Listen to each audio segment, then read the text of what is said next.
Hello students, I, Srikant Joshi, welcome you to Nagesh Karasia Orchid School for studying mathematics. Now, today we are going to study data handling, which you have studied in your previous classes.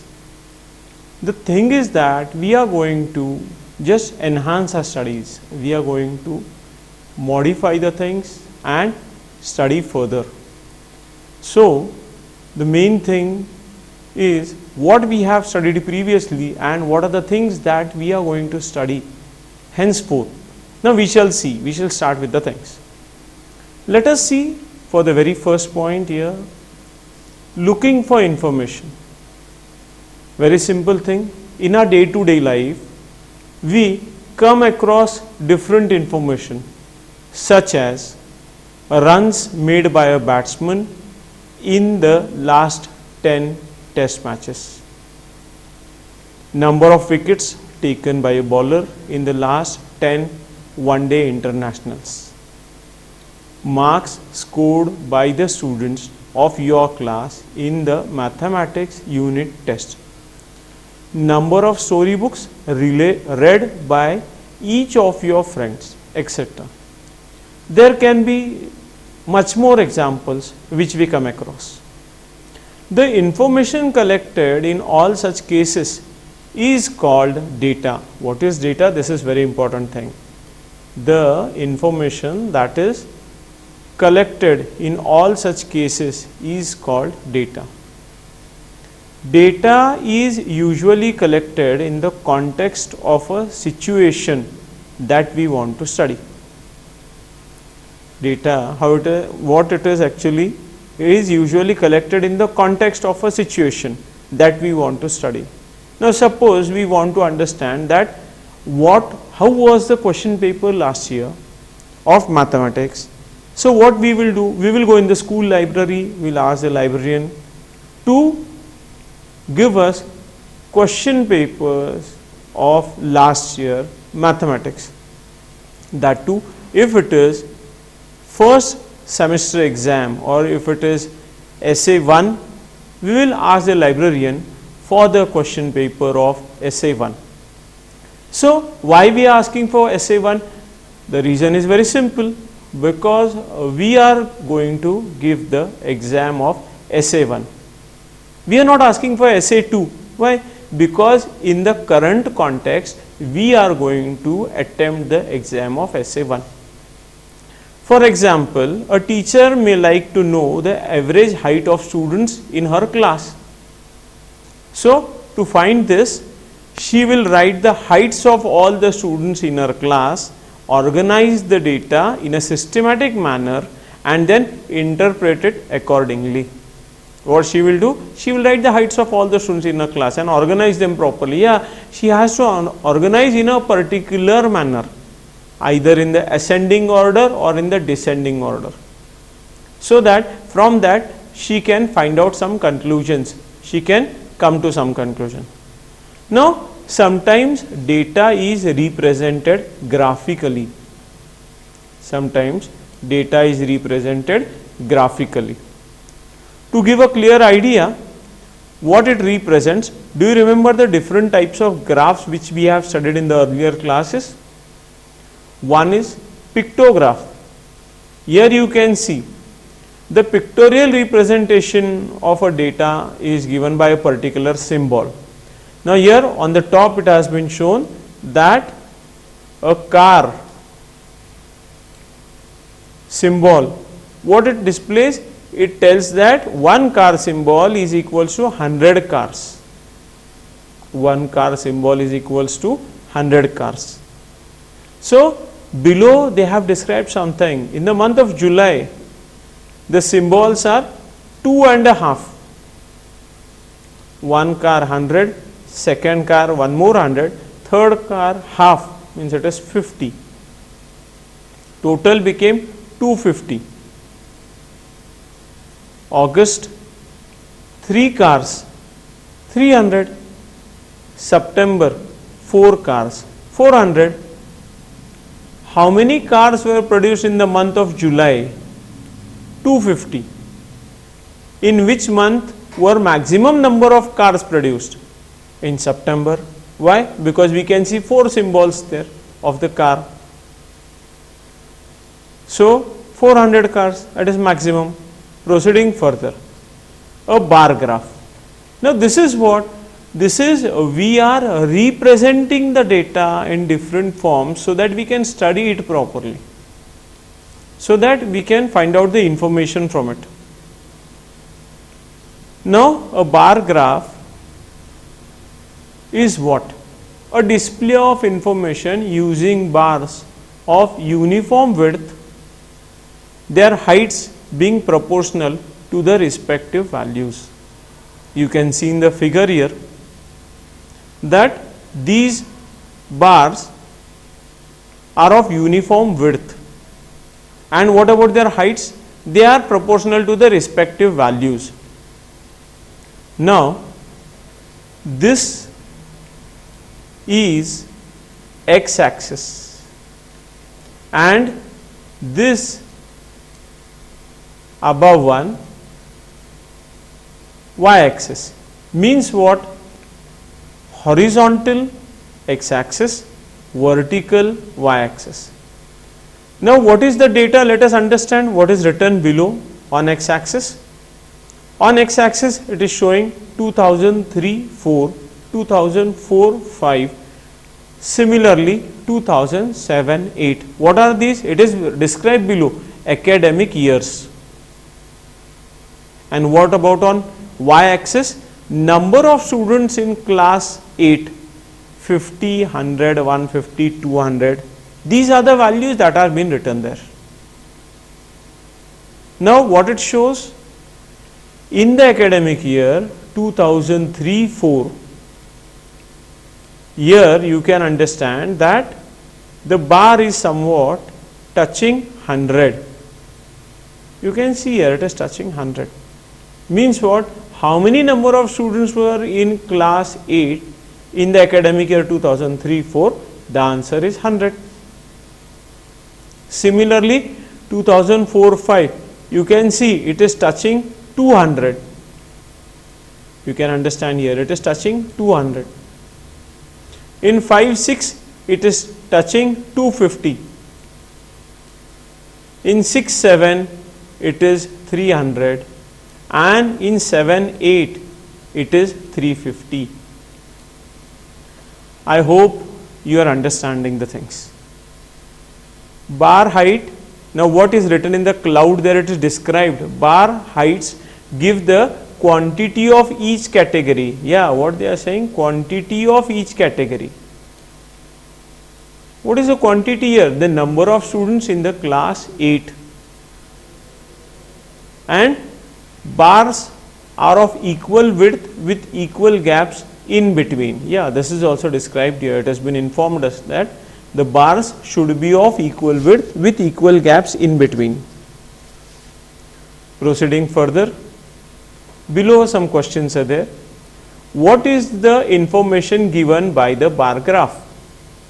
The very first question is, what is the information given by the bar graph? The information given by the bar graphs is, in the academic year, in a particular academic year, what are the number of students, or what were the number of students present in class 8? The academic years have been on x axis, it is, they are been mentioned here, 3, 4, 4, 5, 5, 6, 6, 7, 7, 8. So it is what? Number of students present in class 8 in a particular academic year. The bars are representing those data. What they are asking? The next question is, in which year is the increase in the number of students maximum? Now children, understand the question properly. In which year is the increase in the number of students maximum? Children, 2003-4, 100 students, 4-5, 200 students, then 250, 300, 350. Means from academic year 4, after academic year, instead of saying from, after academic year 4, 5, every year 50 students got increased. So in which year the increase in number of students was maximum? It was in the year 2004-5. Why? Because in the year 2003-4 the number of students were 100, and in 4-5 the number of students are 200. That is the maximum increase. Why? In the remaining consecutive years the number of students is 50 each. Okay.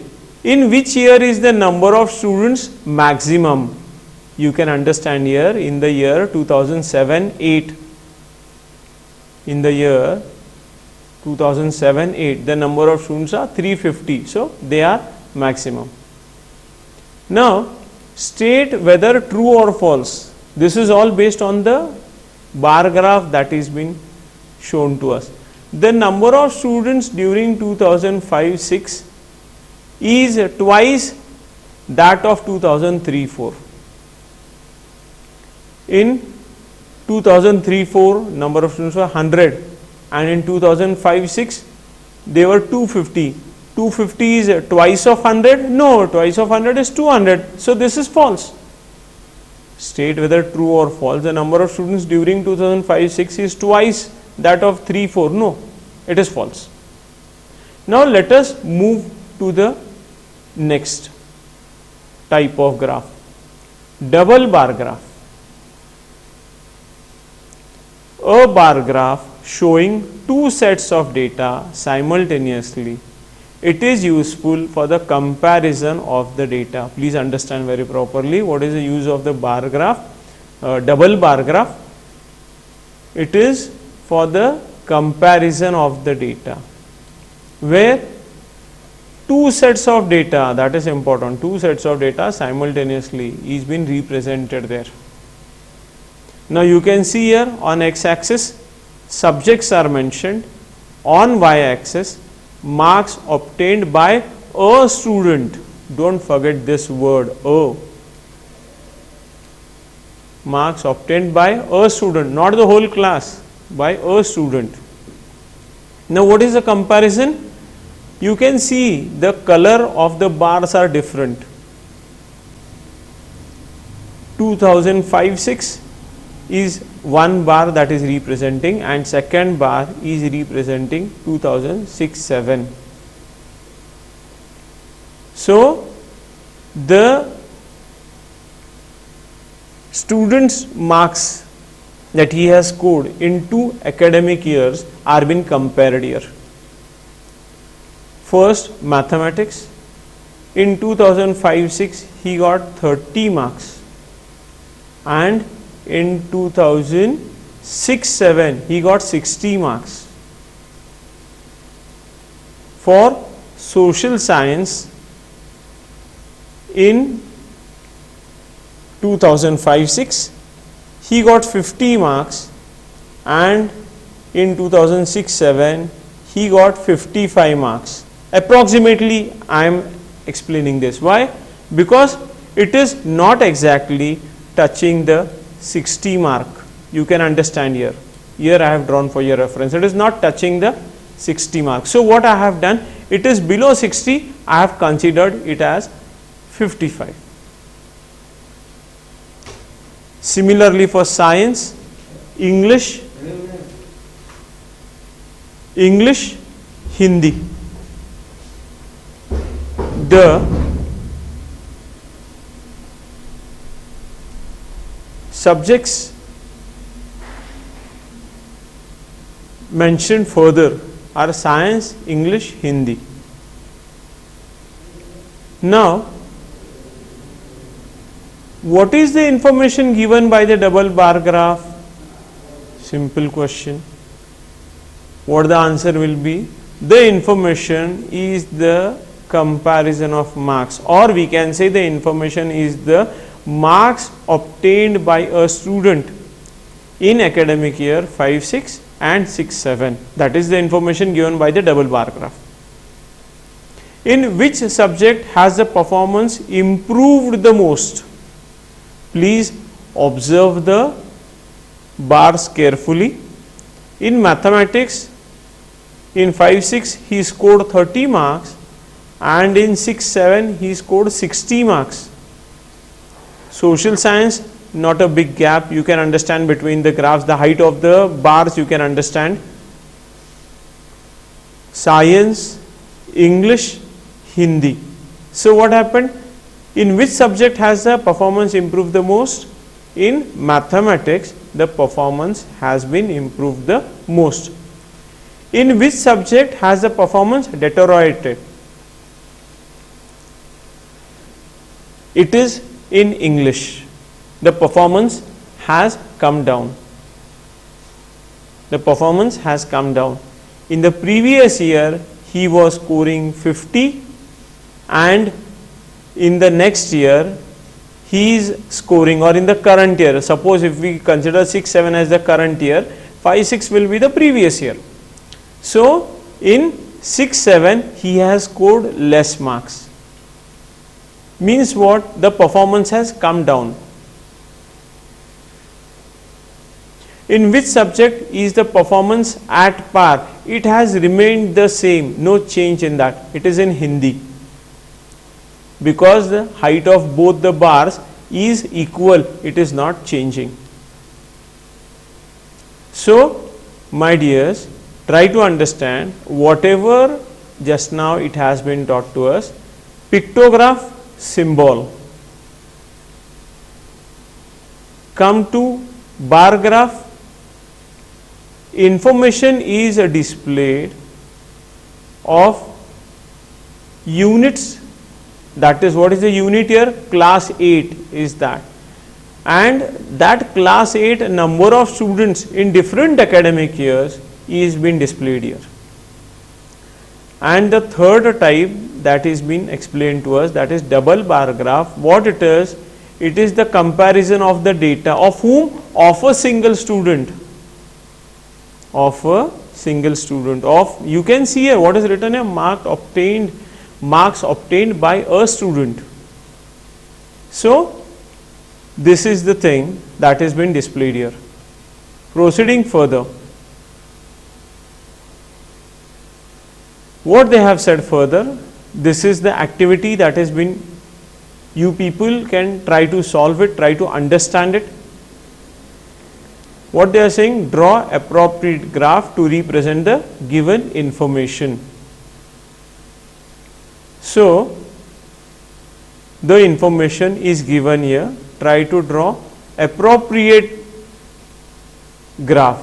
They have said appropriate. What is the reason of appropriate? Because we have studied 3 type of representations: pictorial, graph and double bar graph. So, which is suitable? You people think on it and you can proceed further. Now, we shall come to the next concept here. What is the name of the subtopic here? Organizing data. What we are doing? We are organizing the data. Usually, data is available to us in an unorganized form called raw data. Yes, whenever you are gathering data, you cannot arrange it, but later on you have to arrange it. It is unorganized. We have to organize later on. Why to organize it later on? To get meaningful information from that, to get meaningful results from that, to understand the things properly. Hence, we are organizing the data. But whenever we are collecting the data, it is unorganized.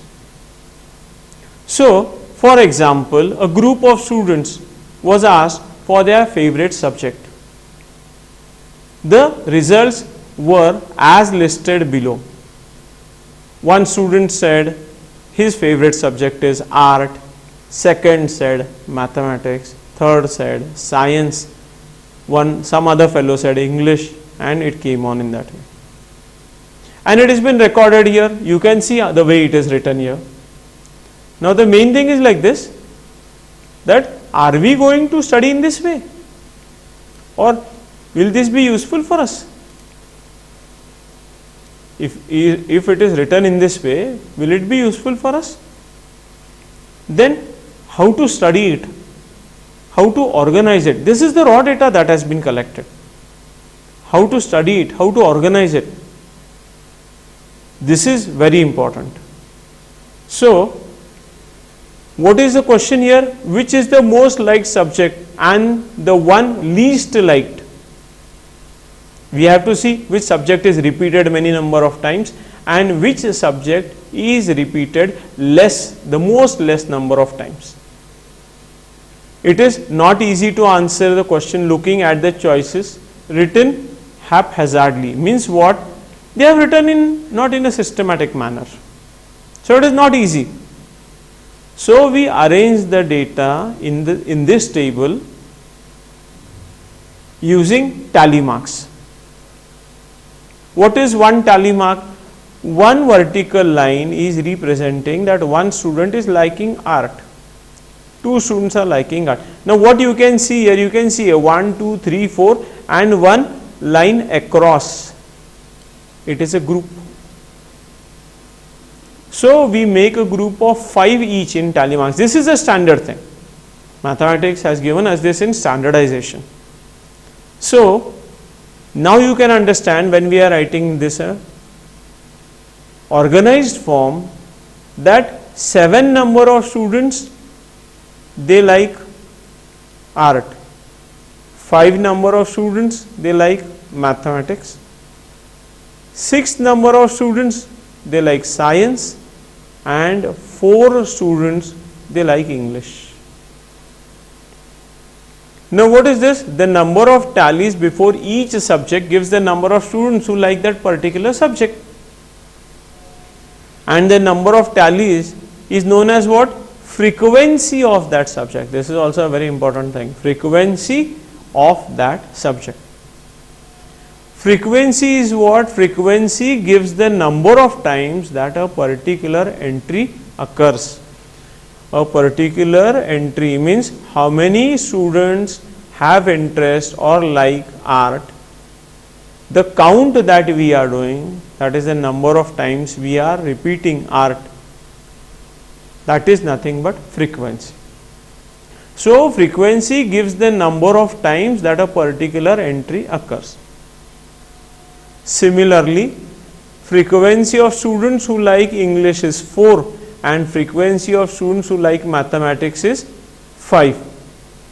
The table made is known as frequency distribution table, as it gives the number of times an entry occurs. What is this table? This is frequency distribution table.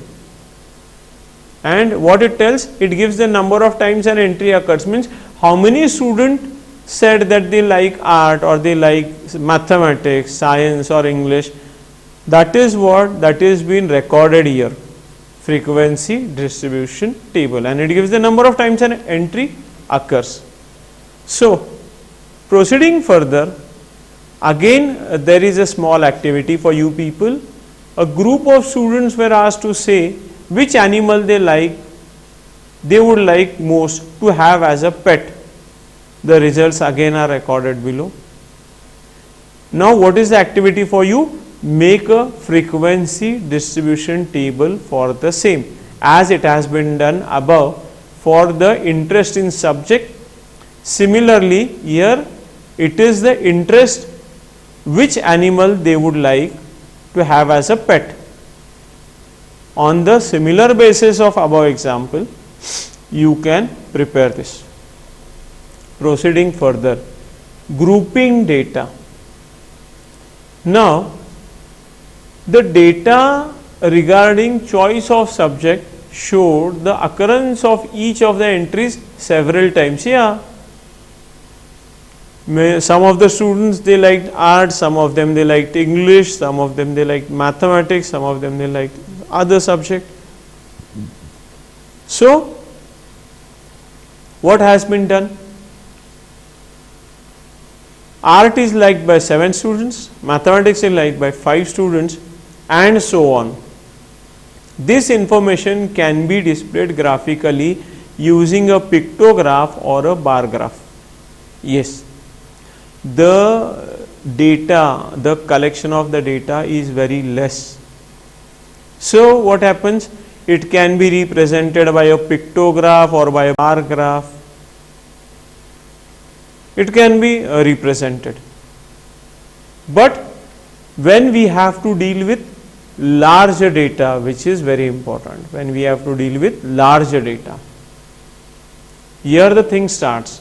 Why we are studying the next part, why the chapter, again the previous things are been revised, and what they are going to teach further.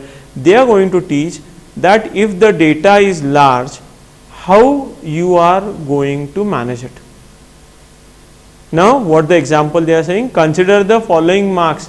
Out of 50 the paper was, or the marks, total marks were 50 marks, it was a paper of, obtained in mathematics by 60 students in class 8.